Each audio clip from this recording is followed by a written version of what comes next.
안녕하세요. 유철이 교수입니다. 이번 시간에는 13장 전기력과 전기장 세 번째 파트 강의 진행하겠습니다.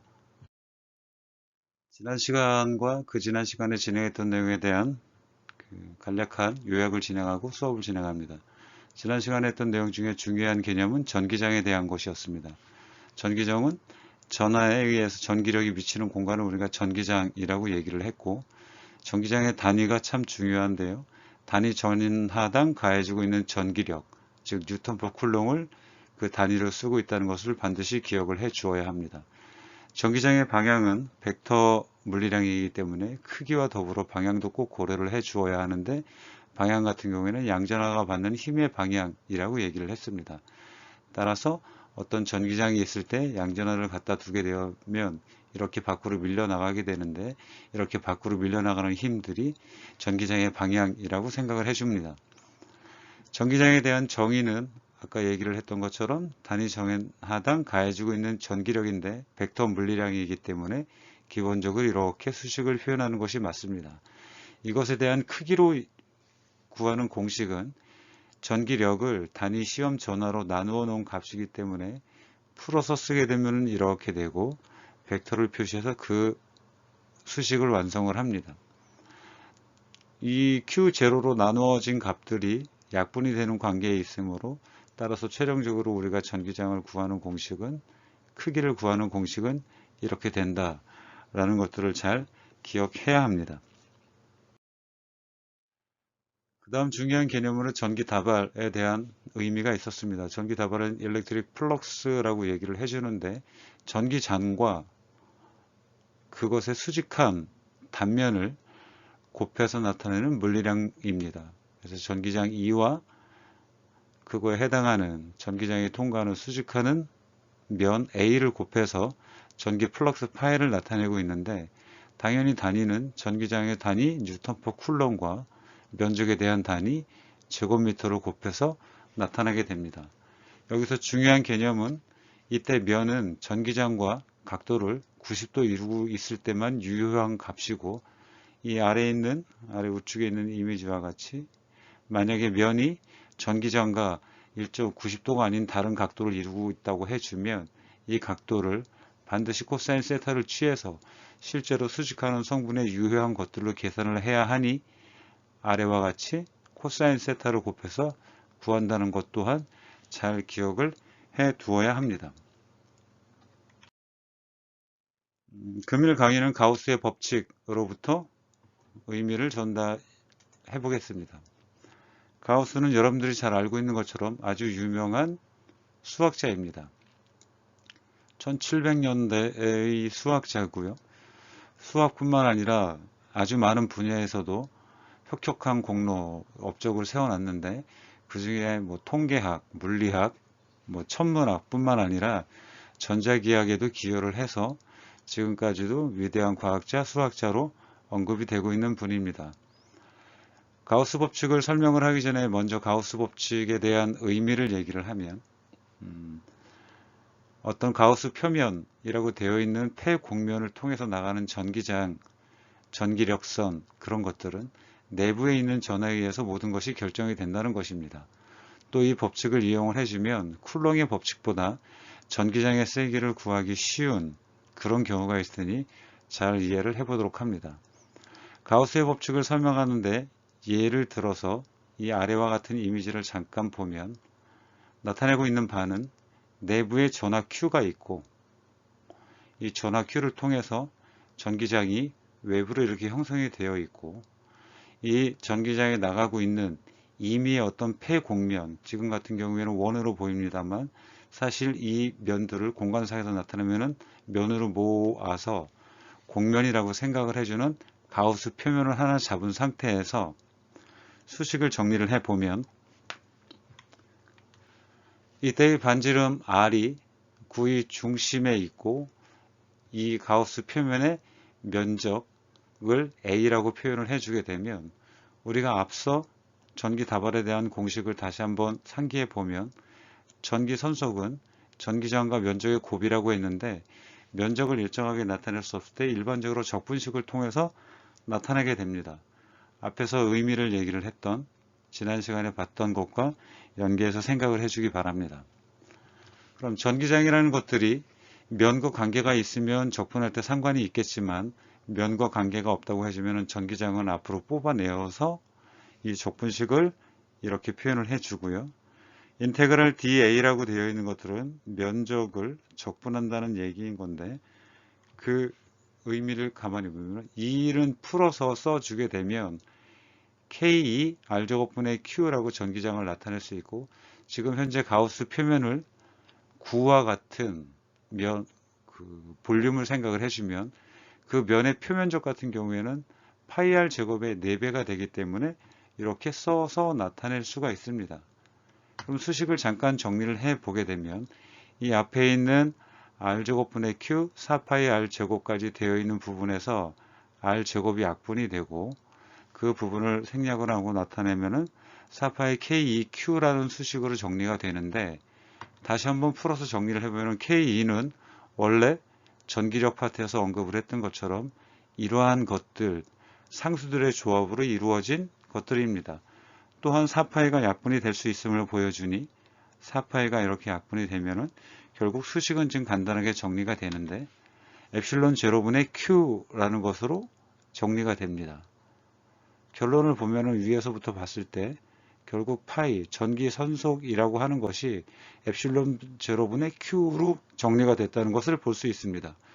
엡실론 제로는 진공에서의 유전율을 말해주는 것이고 Q는 어떤 전하가 가지고 있는 전하량을 얘기를 해주는 겁니다. 결국 뜻하는 바는 뭐냐면 전기 선속이라고 하는 것들은 엡실론 제로는 진공에서 유전율 상수이므로 정해져 있는 값이고 Q에 비례한다는 얘기입니다. 다시 한번 풀어서 얘기를 해보면 폐곡면을 지나는 알짜 전기다발이라고 했습니다. 알짜 전기다발에서 네트 일렉트릭 플럭스는 다시 한번 의미를 보면은 전기장과 면의 곱으로 나타낸다고 얘기를 해줄 수가 있는데 이 밖으로 나가고 있는 이 전기장과 이 면의 곱 같은 경우에는 사실은 무엇이 결정을 하냐면 가우스면 안에 있는 전하가 모든 것들을 결정을 한다는 겁니다. 예를 들어서 Q가 하나일 때 이렇게 전기장, 전기력선이 하나라고 얘기를 할 수 있으면 Q가 예를 들어 하나가 더 있다고 했을 때 또 다른 전기장이 되니 2배가 된다는 겁니다. 그것은 내부에 있는 전하량이 2배가 됐기 때문에 밖으로 나가는 일렉트릭 플럭스가 2배가 된다는 것을 뜻하는 거죠. 모든 물리적인, 전기적인 성질에서 전기력선 같은 경우에는 내부에 있는 전하가 모든 것들을 좌지우지한다는 그런 뜻이 되는 겁니다. 어떻게 보면은 당연한 얘기이고요. 여러분들 나중에 전자기학에 대해서 심화 학습을 하게 되면 맥스웰의 방정식을 배우게 되는데 맥스웰 방정식 1, 2, 3, 4법칙까지 있는 가운데 제일 처음 언급되는 개념이 가우스 법칙 기반의 수식입니다. 그것을 한번 찾아보면 여러분들 앞으로 학습하는데 많은 도움이 될 겁니다. 가우스 곡면이라고 하는 것은 임의의 어떤 전하를 둘러싸고 있는 폐 곡면을 얘기를 해줍니다. 폐 곡면은 닫혀 있다는 뜻이고요. 닫혀 있기 때문에 외부로부터 전하가 이렇게 있을 때 이렇게 곡면을 잡는다고 해주면 이 폐 곡면은 밖에 있는 곳과 안에 있는 것이 열려 있지 않고 닫혀 있는 상태를 얘기를 해주는 것입니다. 그럼 이러한 임의의 곡면의 플럭스를 우리가 따져보게 되면 플럭스라고 하는 것들은 전기력선의 개수의 차이라고 나타냈는데 이 닫힌 곡면을 중심으로 해서 안에서 밖으로 나가는 전기력선이 있을 수가 있고 밖에서 안으로 들어오는 전기력선이 있을 수가 있는데 이런 것들에 대한 개수의 차이를 나타내는 것을 플럭스라고 얘기를 해줍니다. 그러면 닫힌 곡면 안에 전하가 있는 경우와 없는 경우가 있는데 제일 먼저 없는 경우를 보게 되면 그때는 플럭스가 제로가 됩니다. 무슨 뜻이냐면 아래 있는 이미지에서 같이 전하가 순수하게 있는 경우는 B와 C가 해당합니다. 그런데 A는 또는 D 같은 경우에는 여러분들 보이는 것처럼 순수한 전하가 이 곡면 안에 존재하지 않고 있습니다. 따라서 A 같은 경우에는 지금 현재 파란색의 전기력선이 A 곡면을 통해서 들어오고 있는 것이 한 군데, 두 군데, 세 군데, 네 군데고 빠져나가고 있는 것이 한 군데, 두 군데, 세 군데, 네 군데이기 때문에 인풋, 아웃풋 모두 따져주게 되면 순수하게 플럭스는 제로가 된다는 것을 얘기를 해줍니다. D의 경우에도 마찬가지죠. 어떠한 임의의 공면을 공간상에서 잡는다고 하더라도 이렇게 들어오는 것만큼 밖으로 빠져나간다는 것을 알 수 있습니다. 그것에 대한 전제는 이 공면 안에 알짜 전하가 없는 경우인 거죠. 그런데 반대로 B나 C 같은 그림을 보게 되면 B 같은 경우에는 양전하가 가우스 공면 안에 위치해 있고 전기력선의 방향을 보게 되면 전기장의 방향을 보면 이렇게 되고 밖으로 빠져나가는 것만 있다는 것을 알 수 있습니다. 또 음전하가 있는 경우에는 전기력선이 안으로 이렇게 들어오고 있다는 것들을 알 수 있습니다. 따라서 플러스 또는 마이너스의 개념을 쓸 수 있지만 이 값이 더하기 빼기를 아무리 한다고 하더라도 결국은 0이 되지 않는다는 것들을 알 수 있습니다. 즉 플럭스가 전하에 의한 플럭스 합으로 나타나고 있다는 것이죠. 여기에 음전하가 있거나 양전하가 있거나 순수한 전하가 있게 되면 이 플럭스의 합으로 전체 플럭스를 계산을 해줄 수가 있다는 겁니다. 가우스 공면을 어떻게 잡느냐에 따라서 플럭스가 제로가 되는 경우가 있고 그렇지 않은 경우가 있는데 그것은 오로지 가우스 공면 안에 순수하게 전하가 있느냐 없느냐에 의해서 결정이 된다는 것들을 잘 기억해 주길 바랍니다. 그래서 결국 앞서 설명을 했던 것처럼 가상의 공면 안에 든 전하의 총량과 닫힌 공면에 대한 플럭스는 정비례한다는 것입니다. 학습 문제를 통해서 조금 전에 배웠던 가우스 법칙을 한번 응용을 해보도록 하겠습니다. 학습 문제 13.13번 문제입니다. 반지름이 라지 R로 주어져 있는 속이 꽉 찬 공이 있습니다. 속이 꽉 차 있으니까 예를 들면 볼링공 같은 거라고 생각을 하면 되겠습니다. 그런데 전체에 걸쳐서 전하가 골고루 퍼져 있다고 얘기를 해줍니다. 그러면 예를 들어 음전하가 10마리가 있으면 이렇게 골고루 퍼져 있다는 의미가 되는 것이죠. 총 전하, 이 음전하 10마리라고 얘기를 했을 때 총 전하의 크기를 라지 Q라고 하게 되면 공 밖의 전기장을 구하거나 공 안의 전기장을 구하라고 할 때 우리가 조금 전에 배웠던 가우스 법칙을 응용해서 문제를 풀면 전기장의 분포를 비교적 쉽게 알 수 있습니다. 지금 현재 반지름은 라지 R이라고 해서 이 값과 같이 주어져 있는 상태입니다. 그럼 여기 현재 주어져 있는 스몰 r이라고 되어 있는 것은 임의의 거리의 반지름을 얘기를 해주는 건데 스몰 r이 라지 r보다 큰 경우는 당연히 이렇게 밖으로 나가서 있는 경우이기 때문에 공 밖의 전기장을 구할 때 스몰 r이 라지 r보다 크다라고 표현을 해준 겁니다. 그럼 공 밖의 전기장을 구해줄 때 조금 전에 배웠던 가우스 법칙을 생각을 해주면 일렉트릭 플럭스는 결국 내부에 있는 전하에 의해서 결정이 되는데 내부에 있는 전하를 에필론 제로, 진공에서의 유전율로 나누는 것입니다. 그럼 그 수식을 한번 써보면 일렉트릭 플럭스라고 하는 것들은 결국 전기장 곱하기 면적이라고 얘기를 했는데 여기 나와 있는 전기장 지금 현재 9로 되어 있으니 면적이 4파이R 제곱으로 주어져 있는 케이스입니다. 조금 전에 언급을 했던 것처럼 총 전하량을 엡실론 제로로 나누는 것들이 가우스 법칙이라고 얘기를 했습니다. 그럼 수식을 이렇게 정리를 했는데 우리가 구하려고 하는 것은 전기장 2를 구하는 것입니다. 따라서 전기장 2를 구하기 위해서 나머지 항들을 정리를 해서 나타내 보면 4파이 R 제곱이 2항에서 분모로 가게 되므로 4파이 R 제곱 엡실론 제로까지가 분모로 들어가고 이 위쪽에는 라지 Q라고 하는 전체 전하량으로서 결정이 되는 것입니다. 그런데 주어진 문제의 조건을 가만히 보게 되면 지금 현재 변할 수 있는 것이 무엇이 있냐면 총 전하량은 주어지진 않았지만 정해져 있는 값이고 4파이 엡실론 제로 모든 것들이 정해져 있는데 이 R 값만 변하고 있다는 것을 알 수 있습니다. 무슨 뜻이냐면 R 값이 공 밖의 위치가 이곳일 수도 있고 또는 더 멀리 나가서 이곳일 수도 있기 때문에 모두 공 밖에서의 전기장을 구할 때 이 R에 의해서 전기장이 형성이 된다는 것들을 유추할 수 있습니다. 다음은 공 안에 전기장을 한번 구해보도록 하겠습니다. 공 안에 전기장이라고 해주면 당연하게도 이 그림과 같이 스몰 r이 라지 r보다 작은 케이스입니다. 그런데 스몰 r과 라지 r을 따질 때 우리가 잘 생각을 해 주어야 하는 것이 뭐냐면 가우스 법칙에서는 가우스 공면 안에 있는 총 전하량에 의해서 일렉트릭 플럭스가 결정이 된다고 얘기를 했습니다. 그러면 스몰 r이 이렇게 예를 들어서 잡혀 있다고 얘기를 해주면 요 내부에 있는 전하량은 전체 전하량의 몇 분의 몇인지를 따져 주어야 합니다. 그래서 여기 전하는 최적에 비례한다고 써 주었고요. 수식은 똑같이 일렉트릭 플럭스는 2 곱하기 면적은 결국 입실론 제로 분의 순수한 전하량, 내부에 있는 전하량만 얘기를 해주는데 전체 전하량을 라지 Q라고 얘기를 했고 전체 전하량이 얼마인지를 내부에 있는 전하량이 얼마인지를 잘 모르겠는데 여기에 나와 있는 의미를 가만히 살펴보면 이 분자 내에서 밑에 있는 것은 전체 반지름이 라지 R일 때의 부피이고 3분의 4 파이 R 3승 스몰 r로 나와 있는 이곳은 내부에 있는 반지름이 스몰 r인 경우의 최적입니다. 즉 전체 최적분의 순수하게 스몰 r이 가지고 있을 때의 최적을 얘기를 해줍니다.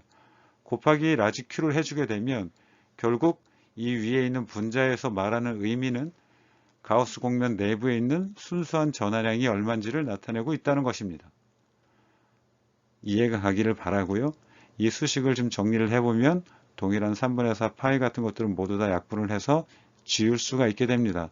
복분수이므로 R3승이 밑으로 내려올 수 있고 Q로 곱해주는데 4파이 R 제곱이 이쪽으로 이항을 해서 나타내보게 되면 결국은 4파이 엡실론 제로분의 1 K 값이 하나 나오게 되고 라지 R 3승분의 QR이라는 수식으로 정리가 됩니다.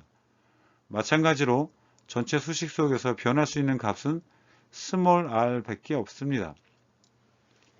결국 학습문제 13.13에서는 전체 속이 꽉 찬 공에 전하가 골고루 분포하고 있을 때의 전기장을 구해 보았는데 전기장은 크게 두 개의 카테고리로 나눌 수 있다는 겁니다.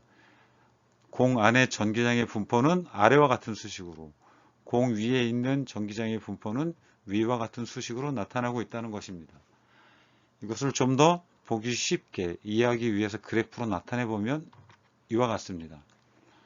중심으로부터 반지름 라지 R이 정해져 있는 곳까지는 공 내부가 되고 공 내부에는 전기장을 Y축으로 놓고 변하는 것이 스몰 r이므로 스몰 r 거리에 대한 함수로 플롯을 해보게 되면 이 앞에 나와 있는 4파이 엡실론 제로분의 1 그리고 r 3승까지는 정해져 있는 값이므로 또 q 또한 정해져 있는 값이므로 스몰 r에 대한 1차 함수임을 알 수 있습니다. 따라서 이 값들이 1차 함수로 이렇게 주어지게 되는 것이고요. 이 스몰 r과 라지 r이 같은 지점 이후에 영역에서는 아까 언급을 했던 것처럼 r 제곱분의 1에 비례하는 것과 같은 곡선이 나타나게 됩니다. 따라서 연속적으로 이렇게 r 제곱분의 1에 비례하는 곡선으로 표시를 해주게 되면 공 내부에서의 전기장 분포와 공 밖에서의 전기장 분포를 이렇게 나타낼 수 있게 되는 것입니다.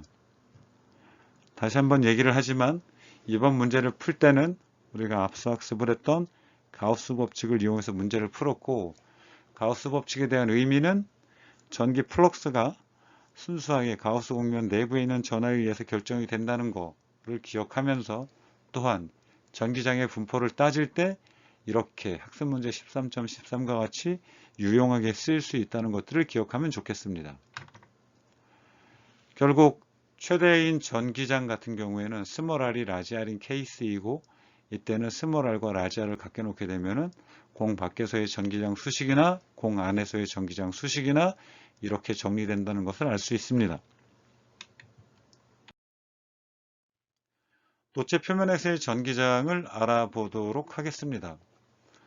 도체 내부에서는 어느 위치에서나 전기장은 제로가 되게 됩니다. 그 이유를 잠시 한번 살펴보도록 하겠습니다. 도체라고 얘기를 해주면 예를 들어서 이쪽에 나와 있는 이미지에서 여기로 잡혀 있는 표시되어 있는 것을 도체라고 얘기를 하겠습니다.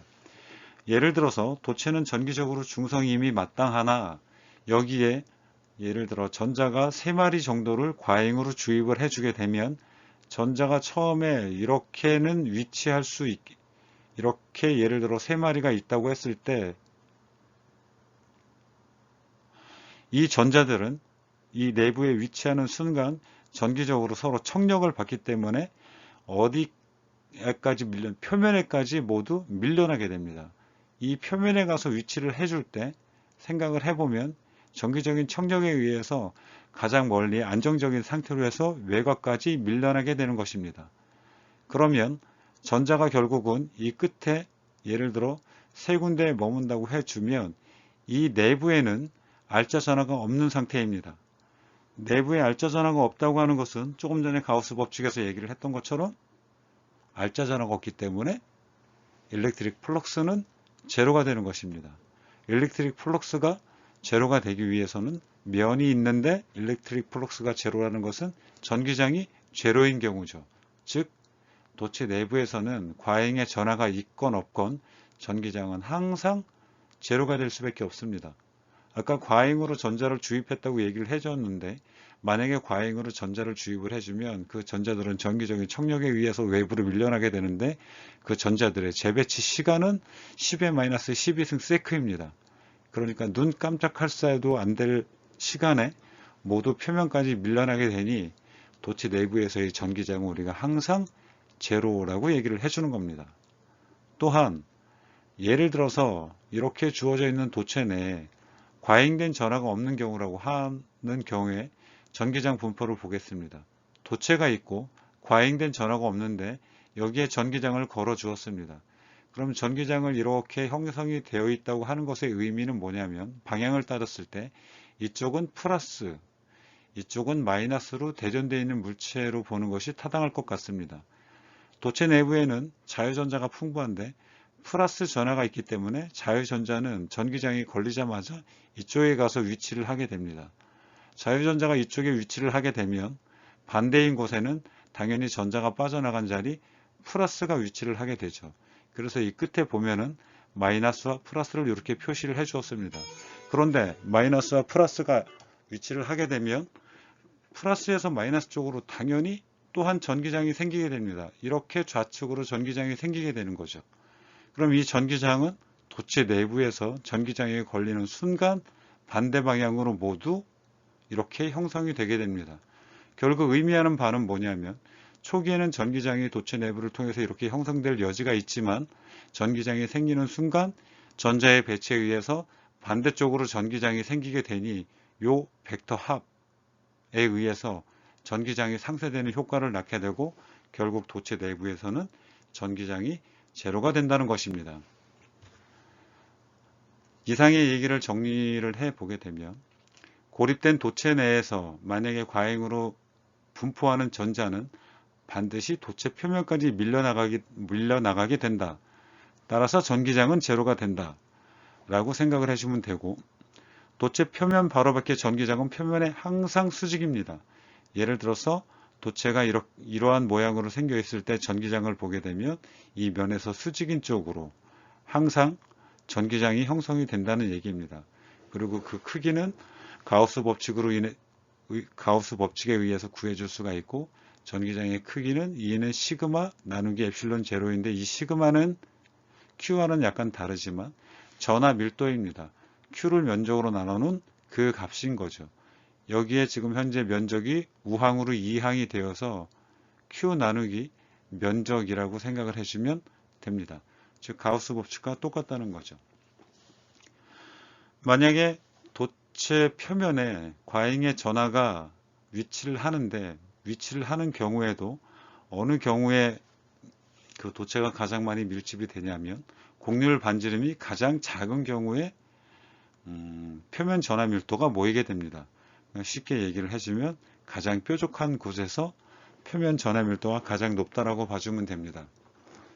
여러분들 잘 알고 있지만 우리가 보통 피레침 같은 것들을 만들게 되면 메탈 도체로 피레침을 형성하면서 피레침의 끝부분은 가능하면 표면적이 작은 즉 뾰족한 형태로 만든다는 것을 알 수 있습니다.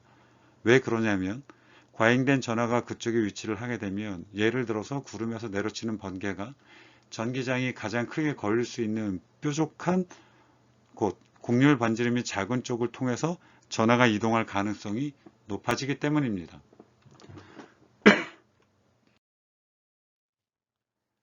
전기장과 중력장에 대한 것을 비교해서 잠시 의미를 전달해 보도록 하겠습니다. 여태까지 전기장에 대한 의미를 많이 전달을 했는데요.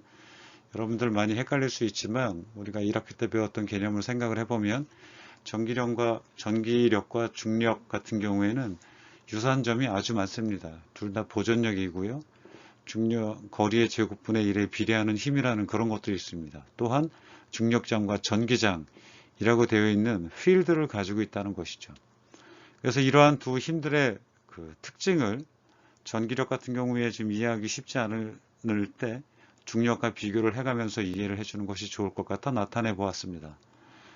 이 두 힘들, 전기력과 중력의 특징을 보게 되면 물체를 구성하고 있는 입자들이 접촉하지 않은 상태에서도 서로 힘을 주고받고 있다는 것, 그리고 그냥 힘이 존재를 하는 것이 아니라 주고받는다는 것들에 대한 것들로 전기력과 중력의 특징을 나타낼 수 있습니다.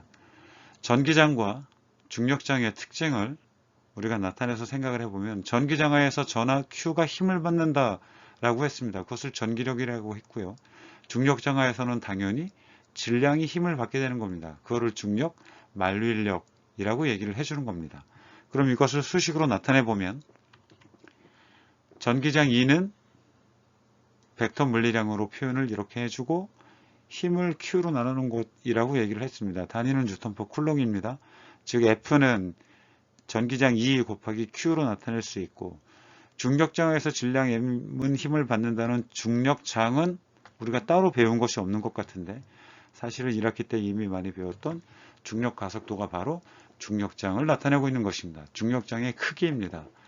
F는 MA라고 되어 있는 수식이나 F는 MA라고 되어 있는 수식을 우리가 중력장 하에서 쓰게 되면 W는 mg라는 수식으로 보통 많이 나타내게 되는데요. 여러분들 잘 알고 있는 것처럼 W가 중력이고 질량이고 중력 가속도입니다. m을 좌항으로 이항을 시켜서 나타내 보게 되면 중력 가속도 g는 벡터 물리량이고요. 가속도 값이기 때문에 중력을 질량으로 나누는 것과 같다는 겁니다. 이 두 개를 연결을 해서 보여주는 이유는 아까 언급했던 것처럼 전기력에 대한 이해, 전기장에 대한 이해가 쉽지 않을 때 중력장과 더불어서 생각을 해보면 그 의미가 이해하기 쉽다는 것 때문에 비교해서 나타냈으니 같이 기억을 해두는 것이 좋을 것 같습니다. 우측에 나와 있는 이미지 같은 경우에는 우리 지구를 나타낸 이미지입니다. 촬영을 한 것은 아니고요. 이게 지구가 우리가 보통 생각하면 동그랗게 보이는데 사실은 좀 울퉁불퉁하게 감자처럼 생긴 모양으로 지구를 표현해 보았습니다. 이것은 무엇이냐면 지구 내부로부터 표면에 이르기까지 표면에서 관측된 중력 기반으로 지구를 나타낸 것입니다. 예를 들면 노란색으로 나타내는 이 부분 같은 경우에는 강한 중력을 나타내고 있고요. 파란색으로 나타내고 있는 부분 같은 경우에는 약한 중력을 표시를 해준 것입니다. 지구는 당연하게도 내부에 밀도가 아주 큰 물질, 내핵과 외핵으로 이루어져 있는 것 이외에 지표를 형성하고 있는 이 부분들 중에 형성하고 있는 물질의 밀도, 질량이 분포가 다르기 때문에 중력이 서로 다르게 나타나고 있다는 것을 표현을 해준 겁니다. 사실은 중력장이 서로 다 다르다고 얘기를 해줄 수가 있겠죠. 지구 내에서도. 전기장과 전하에 대한 운동을 살펴보도록 하겠습니다. 결국 우리가 여태까지 배웠던 것들을 종합해서 얘기를 해보면 전기력, 전기장, 엘렉트릭 플럭스 그렇게 언급을 해서 배워왔습니다. 그러면 전기장 내에서 전기력에 의해서 어떤 전하가 힘을 받는 과정을 모사해 보도록 하겠습니다. 전기력과 뉴턴의 제2법칙의 응용이라고 하는데요. 뉴턴의 제2법칙은 기억이 잘 나겠습니다만 힘과 가속도에 대한 법칙입니다. 일단 전기력을 보면 F는 Q, E는 MA라고 쓸 수 있고 전기력에 대한 수식은 또 있고 KQQ 나누기 R2로 나눌 수 있지만 기본적으로 이렇게 써줄 수 있습니다. 그러면 전하가 일정하고 전기장이 일정하다고 해주면 그 전기력이 일정할 수밖에 없는데, 어떤 입자가 질량이 일정하면 가속도 또한 일정할 수밖에 없는 운동입니다. 가속도가 일정한 운동이라고 해주면 여러분들 잘 알고 있는 것처럼 뉴턴의 제2법칙에서 등가속도의 법칙이 있고, 등가속도의 법칙은 기억이 좀 가물가물할지도 모르겠지만 이 세 가지에 의해서 수식이 정리되고 있습니다. 여러분들 혹시 기억을 못하는 사람이 있다면 반드시 이 수식은 기억을 해줘야 됩니다. V는 V0 플러스 AT, X는 X0 플러스 V0T 플러스 2분의 1 AT 제곱, V제곱은 V0 제곱 플러스 2A 델타 X라는 수식으로 등가속도 운동을 할 때 물체의 위치, 속도, 시간과의 상관관계를 알아볼 수 있는 수식입니다. 조금 전에 전기력을 이렇게 나타냈는데, 가속도가 일정하다고 해주면 가속도를 구하는 방법은 매스를 좌항으로 이항을 해서 n분의 q 곱하기 전기장으로 가속도를 표현해 줄 수도 있습니다. 그럼 이러한 수식을 어떻게 쓰는지 잠깐 보도록 하겠습니다. 이 우측에 나와 있는 이미지를 보게 되면 의미하는 바는 전기장이 플러스와 마이너스로 형성이 되어 있는 가운데 여러분들이 이렇게 플러스와 마이너스로 형성이 되어 있을 때 눈에는 안 보이지만 전기장이 이렇게 형성이 되어 있다는 겁니다. 여기에 예를 들어서 어떤 대전된 입사를 시키게 되면, 런치를 해서 보게 되면 플러스로 되어 있는 입자가 예를 들어 우측으로 입사를 한다고 했을 때 전기장이 미치는 공간에 들어가자마자 전기력을 받고, 플러스에서 마이너스로 가는 전기력 때문에 입자가 플러스로 대전되어 있어서 청력을 받게 되므로 이 위쪽으로 향하는 운동을 하게 됩니다. 이러한 운동을 하는 경우를 다시 한번 생각을 해보면, 아까 언급을 했던 것처럼 입사된 물체의 질량이 일정하고 여기에 나와 있는 전기장 또한 일정하고, 그렇다면 가속도가 일정할 수밖에 없는 겁니다. 즉 가속도 A 값이 n분의 q 곱하기 2라고 결정이 되는 가속도가 일정한 상태의 운동인데, 초기 속도를 가지고 V0로 입사를 했지만 힘을 일정하게 받아서 이렇게 휘어지는 운동을 하게 되는데, 예를 들어서 몇 초 후에 어디에 가 있을 거냐를 구하는 문제가 주어지면 어떻게 풀 거냐? 가속도를 구하고 등가속도 공식, 아까 언급을 했던 세 가지를 이용을 해주게 되면 문제를 풀 수 있다 라고 이해를 해주면 됩니다. 그러면 지금 현재 처음에 모사했던 문제 같은 경우에는 상대적인 전하의 값이 2 플러스 2 쿨롱인 상태인 경우인데, 만약에 전하의 분위기를 받고 마이너스 4쿨롱짜리가 입사됐다고 해주면 이와 같이 움직임을 하게 될 것이고, 여러분들 잘 보이는지 모르겠습니다만 아까와는 다르게 당연히 궤적이 반대 방향으로 움직이게 될 것이고요.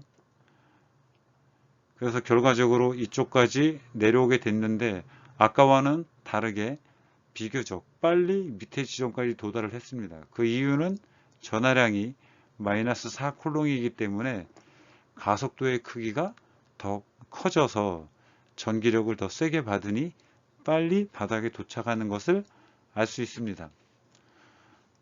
이 움직임을 우리가 정밀하게 제어를 해주면 여러분들은 잘 기억이 안 날 수 있겠습니다만 예전에 봤던 CRT라고 되어 있는 모니터가 있었는데, CRT라고 되어 있는 것은 캐스롤레이 튜브 기반의 모니터였습니다. 브라운관이라고 얘기를 했었는데요. 그 원리를 잠깐 보게 되면 이쪽에 전자총이라고 되어 있는 부분이 있고, 전자가 이렇게 발사가 되게 되면 이 내부에서 전기장을 걸어 주어서 전자의 움직임을 이렇게 제어를 하는 겁니다. 그러면 이렇게 떨어질 수도 있고 이렇게 떨어질 수도 있고, 전자가 와서 부딪히면 발광을 하게 되므로 디스플레이 역할을 해주는 것들이 브라운관이었습니다. 이렇게 전자의 움직임들을 미세하게 조정을 해서 뉴턴의 제2법칙 기반 등가속도 운동을 통해 문제를 푸는 케이스가 많이 출제가 되니 시험 문제나 과제로 이 내용을 잘 학습을 하길 바랍니다. 학습 문제 13.7 복습이라고 되어 있는데요. 이 내용을 잠깐 보면 여러분들 아마 학습 문제 13.7 부분이 약간 좀 어려웠을 수는 있는데 이미지는 뭐 이렇습니다.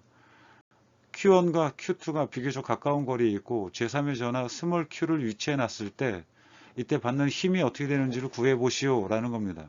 결론적으로 얘기를 해보면 라지 Q1과 스몰 q 사이에 작용하는 힘이 하나, 라지 Q2와 스몰 q 사이에 작용하는 힘이 F2 하나, 그럼 요거 두 개의 합력으로 이렇게 힘이 나타난다 라는 것이 결론이었습니다. 지난 시간에 한번 강의 시간에 얘기를 했었고요. 그거에 대한 수식을 정리를 해보면 여기 나와 있는 것처럼 X축 방향, Y축 방향 힘 모두 고려해서 구해주게 되면 이렇게 수식이 정리된다고 얘기를 했습니다. 그런데 만약에 제3의 전화가 아주 멀리 있다면 여기 스몰 r이 스몰 d보다 아주 많이 크다고 해주면 조건이 이렇게 되는 거고 d가 의미가 없어진다고 얘기를 해서 이 수식에서 d가 이렇게 사라진다고 했습니다. 결국 남는 것은 이렇게 정리가 된다고 표현을 했었고 이 수식을 가만히 보니까 전기력의 수식과 똑같이 생겼는데 다만 Q1 플러스 Q2를 둘이 합쳐가지고 하나의 전화로 나타낸 것과 스몰 q와 Q1 플러스 Q2라고 되어 있는 두 개의 전화 간에 작용하는 전기력으로 나타낼 수 있다. 그래서 그걸 말로 풀어보면 합력의 크기는 스몰 Q1과 Q1, Q2가 점전화가 작용하는 것과 같다 라고 해서 학습문제 13.7 문제를 풀었었는데 학습문제 13.8은 학습문제 13.7과 똑같은 구도인데 단 Q1이 라지 Q 플러스 Q, Q2가 마이너스 Q일 때 스몰 Q에 작용하고 있는 날짜 힘을 구하라고 얘기를 해줍니다. 13.7의 이미지는 아래와 같았었는데요. 이렇게 나타난 것이 아니라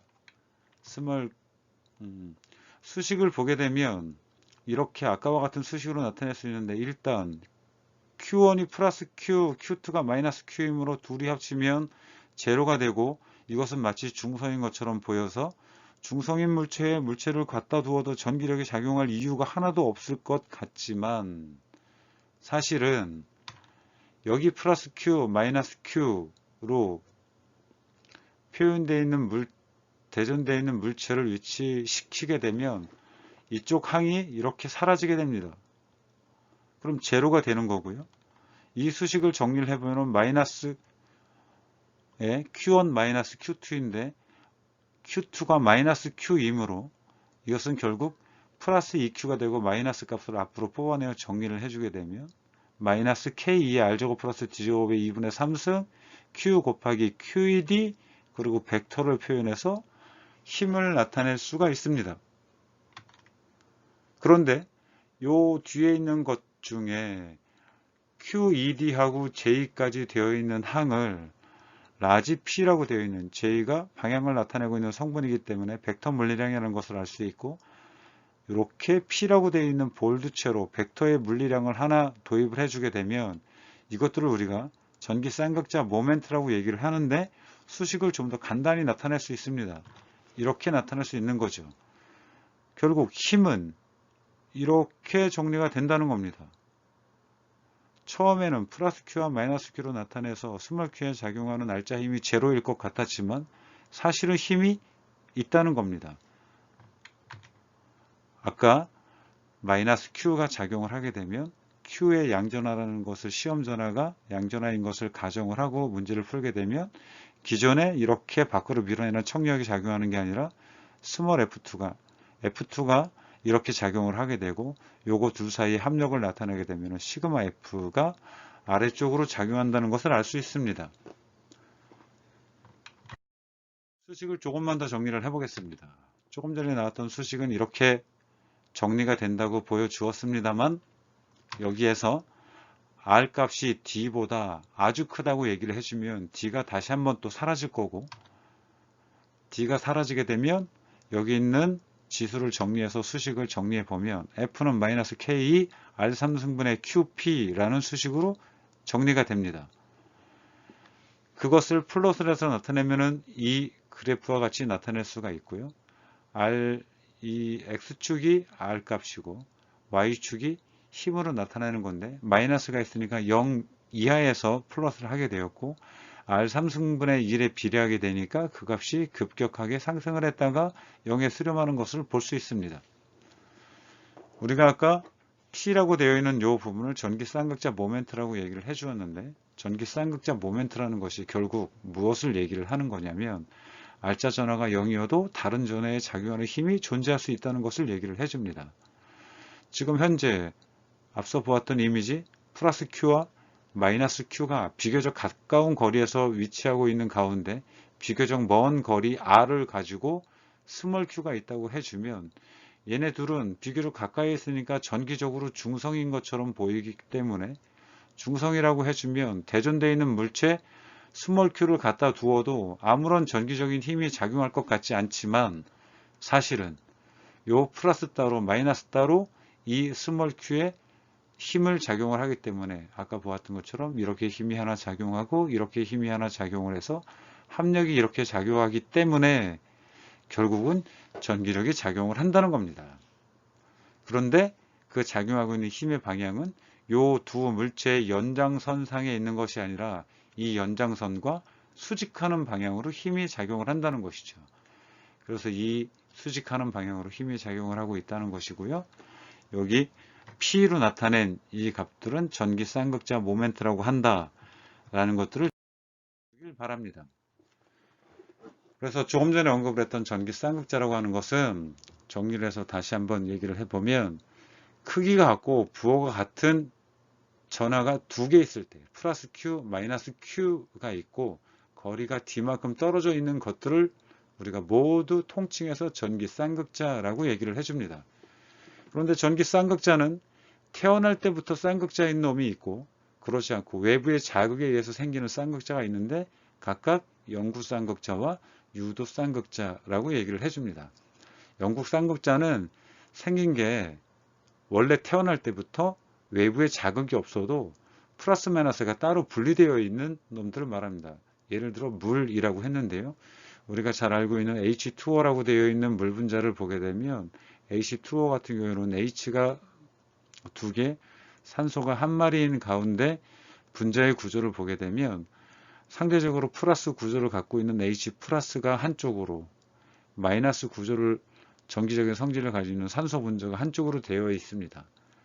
그러면 이러한 경우에는 이쪽의 전체 전하량과 이쪽에 있는 플러스 전하량이 전체적으로는 같기 때문에 전체적으로는 전기적으로 중성이지만 마이너스 파트와 플러스 파트가 이렇게 나눠져 있는 거죠.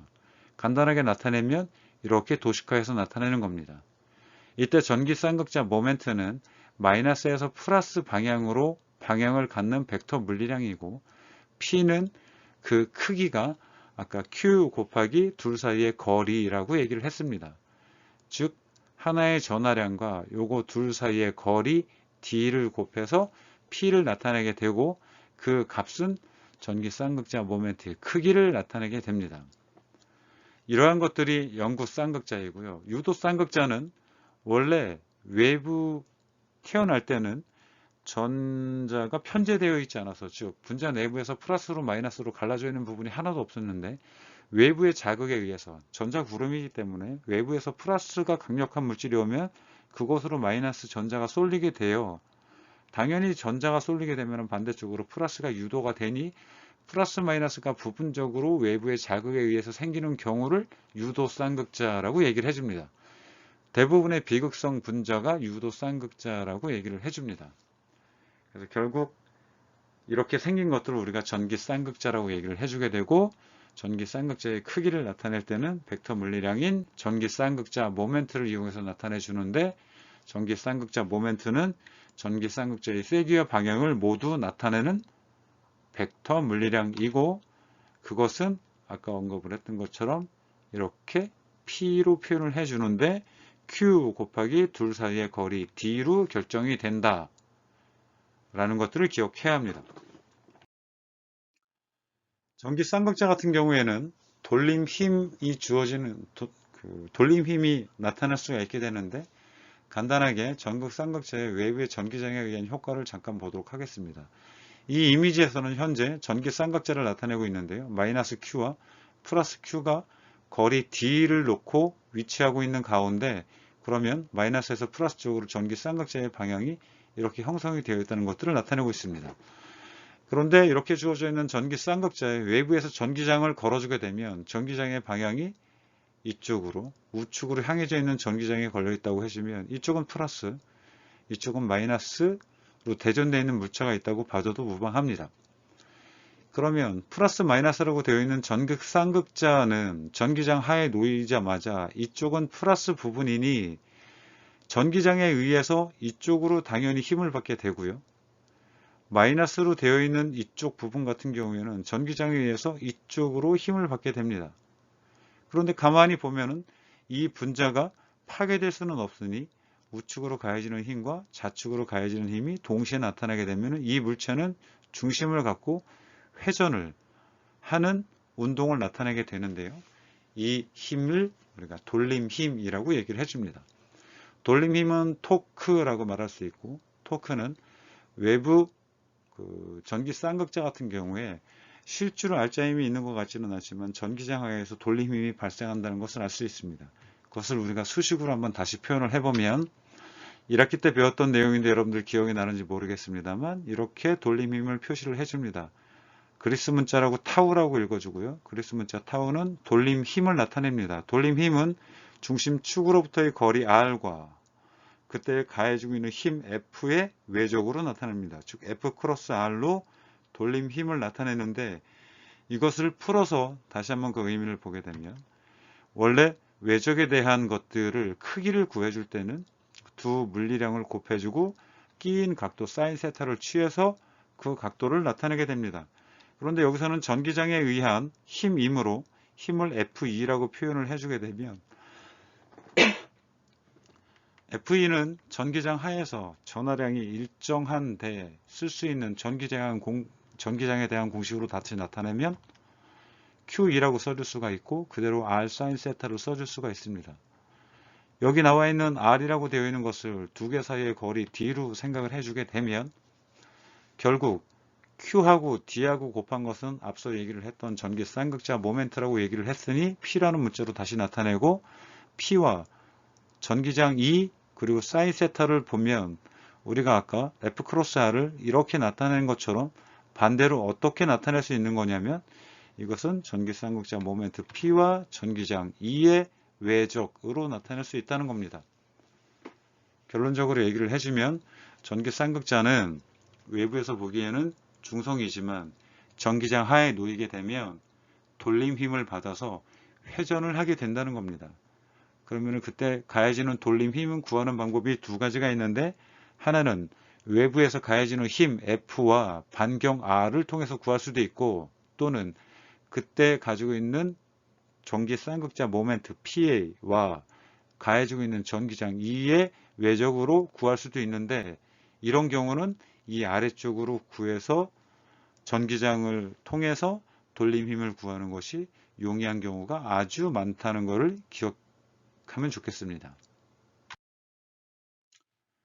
우리가 잘 알고 있는 전자레인지 같은 경우에는 여러분들 우리가 음식물 데울 때 아주 많이 쓰이고 있는데요.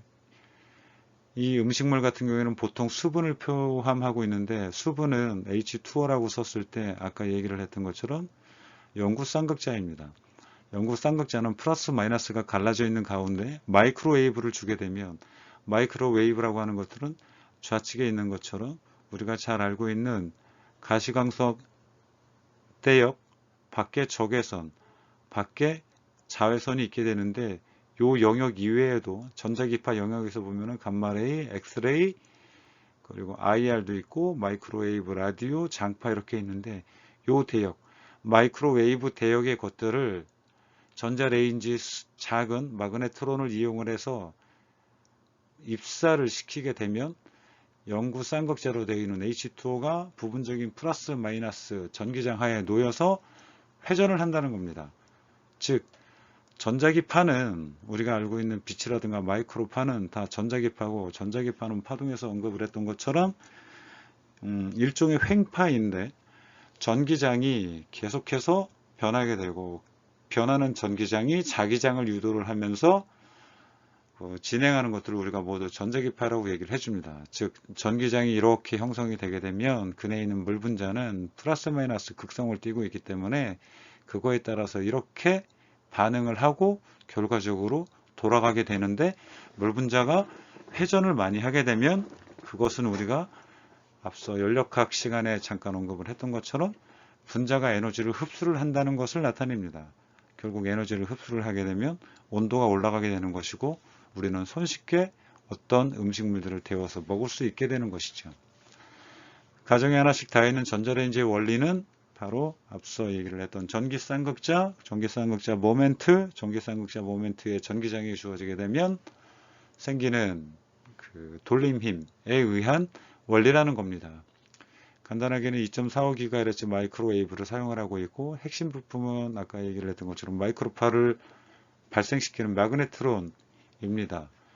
예전에 아주 우연히 발견을 하게 됐지만 지금 현대 사회에서는 없어서는 안 될 물건으로 자리를 잡고 있는 것이죠.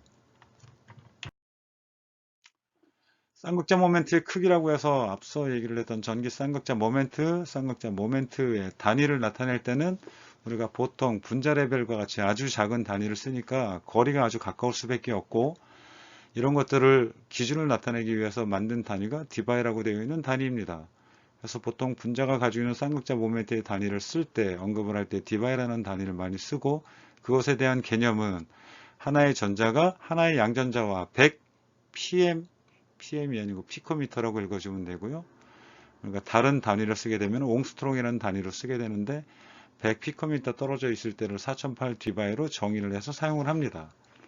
여러분들이 외워줄 필요는 없고, 지금 언급을 하고자 하는 것들은 쌍극자 모멘트의 크기를 얘기를 할 때는 디바이라는 단위를 쓴다 라는 거고, 디바이라는 단위를 나타내는 테이블 같은 것들을 보게 되면, 예를 들면 쌍극자 모멘트가 큰 놈도 있고 작은 놈도 있고 이렇게 되는데, 이거 두 개의 차이는 뭐냐면, 쌍극자 모멘트의 크기가 크면 클수록 Q가 크건 둘 사이의 거리가 크건 그렇기 때문에 쌍극자 모멘트가 크다는 것들은 비교적 극성의 성질을 많이 나타난다 라고 봐주면 좋겠습니다. 그래서 물에 대한 언급은 뭐 화학 시간이든 물리 시간이든 다른 수업 시간에도 많이 들었을 테니까 생략을 하도록 할 텐데, 물은 이러한 특징을 가지고 있는데 대표적인 영구 쌍극자다 라는 것들을 나타내고 있는, 또 설명하고 있는 그런 의미입니다. 물이 왜 극성 분자인지, 왜 모든 물질들을 잘 녹이는지, 그런 것들이 물 분자의 구조 때문이다 라는 것들을 참고 삼아 봐주면 좋겠습니다. 반데르발스 포스에 대한 의미를 설명을 하겠습니다. 반데르발스 포스라고 하는 것들은 중성인 분자들 사이에 유도된 전기 쌍극자, 아까 전기 쌍극자는 영구 쌍극자, 유도 쌍극자가 있다고 했는데, 유도된 전기 쌍극자에 의해서 작용하는 약한 전기적인 힘을 우리가 통칭해서 반데르발스 포스라고 얘기를 해줍니다. 우측에 나와 있는 이미지를 보게 되면 스파이더맨인데, 스파이더맨 여러분들 잘 알고 있는 것처럼 신기하게도 외벽을 아주 잘 오르내릴 수 있습니다.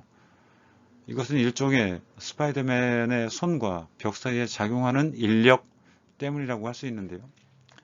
이런 것들을 조금만 더 생각을 해보면, 구조적으로 보았을 때 인력이라고 작용될 수 있는 부분을 카테고리를 나타내 보면, 예를 들면 여기 나와 있는 것처럼 밑에 있는 것처럼 벨크로를 나타내고 있는 건데, 우리가 보통 말하는 찍찍이라고 되어 있는 것은 원래 자연계에서 존재하고 있는 독특한 모양들, 즉 갈고리 모양과 이 갈고리를 유지해 줄 수 있는 얼기설기 되어 있는 이러한 부분들의 접합체인 겁니다.